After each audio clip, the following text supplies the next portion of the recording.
So this is Chaga. That's a dog. And we collect this in Minnesota and the Upper Peninsula of Michigan. We wildcraft it ourselves. Okay.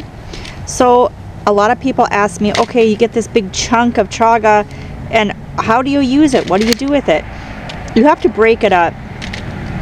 You can't use it, you could use it like this, but you don't want to. You want to break that up. So I just have an old hammer. Now I use a paper plate, and I just gently tap it to get those pieces broke up. And then I'm gonna, bring these down a little bit more even as I go through. They'll bounce off the plate a little bit, and you just go grab them. They're little runaways.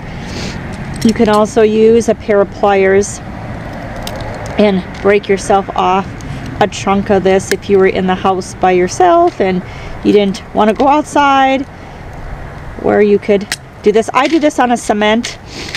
I've tried to do it just on the grass, and it doesn't work. It kind of bounces all over. And pliers aren't the best to use, except just for those little pieces. I've also put it in a paper bag and used it that way. So these will go into my tea bag, and just don't hit your, and then don't hit your fingers, and then we're gonna go inside, and I'll show you how to use it. You're going to use it with hot water, not extremely hot, because you don't want to kill. This has anti-inflammatory. What do you use it for? Okay, so the tea is here, and you're going to use it for anti-inflammatory. You're going to use it for your blood sugar. It has really good properties for heart health, things like that. So you're just going to continue until you get these little tiny pieces like this. You're going to put that in your tea basket, run your hot or warm water over it, and let it get really dark. And how do you know when this is done? Like there's no more nutrients left. It'll go like the color of coffee, and then it'll be lighter brown and lighter brown and lighter brown, and pretty soon you know that it's done. And then you just return it to the earth. I never just throw it in the garbage can. It wants to be returned into the earth, and that's what I do. I give it thanks. I thank the earth for providing this wonderful nutrients, this chaga mushroom to me, and that's it. Okay, so we're back in the house. It's really cold outside. It is February 1st, 2nd, and it is really super cold here in Minnesota. I have my little turntable, which I absolutely love. My husband got this for us. So here is the chaga, the big piece of chaga. Here's all the littles, right? And this is what you're going to be using. You really can't be using this. You need to use these littles, right? So this is how I do it. There's different ways to do it. I have a canning jar. My canning jar has inside it,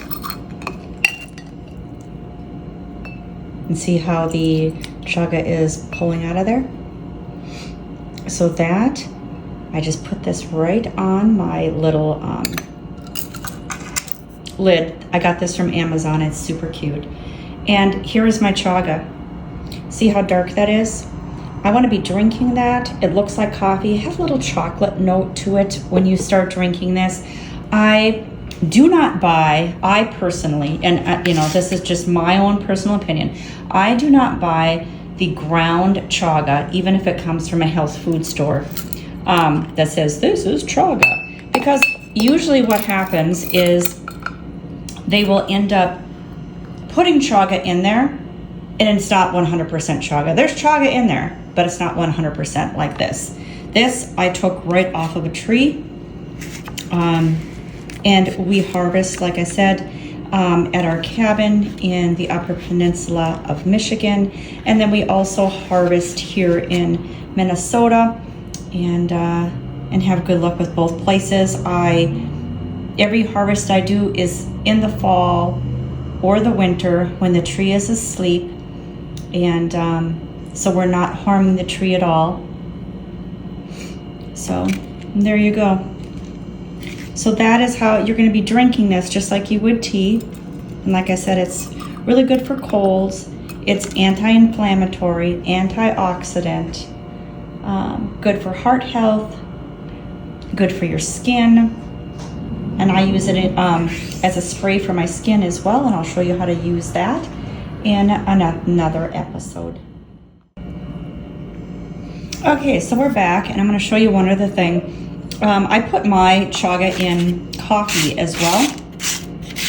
So I make my coffee and then I use the chaga in here. People ask, how do you store it? What do you do when you store it? So here's my chaga. You can see there's a little bit of birch on there.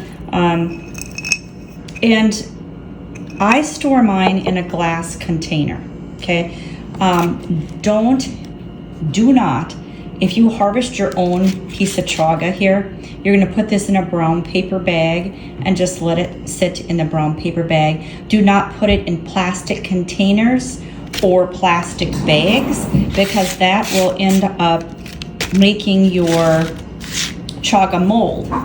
You have to have it completely dry and in a dark place, and then you're just going to be putting your chaga into a airtight glass container. Put the lid on it, label it, and it should be good for a long, long time.